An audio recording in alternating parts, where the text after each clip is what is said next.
tadbir ishtirokchilari, aziz bitiruvchilar. Bundan 2 yil avval yuksak orzu-umidlar bilan ushbu dargohga ilk bor qadam qo'ygan yoshlar bugungi bitiruvni, balki hayotning yangi sinovlariga tayyor bo'lgan, bilimli va vatan ravnaqiga hissa qo'shishga shay mutaxassislar sifatida qaror topmoqdalar. Aytish joizki, akademik litseyning kadrlar tayyorlash tizimi o'ziga xos maktab sifatida shakllanmoqda.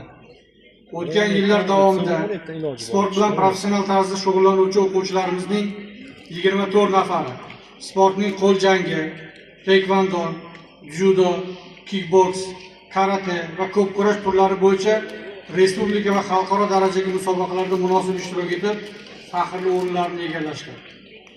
Hozirgi kunda 257 nafar litsey o'quvchilarimiz ingliz, nemis, fransuz tillaridan milliy va xalqaro darajada tan olingan sertifikatlarni qo'lga kiritganliklarini alohida e'tirof etishga sazovor. Qadrli yurtimiz kelajaklari, ichki ishlar organlari xodimlari ham bir paytlar siz kabi litsey o'quvchilari bo'lgan.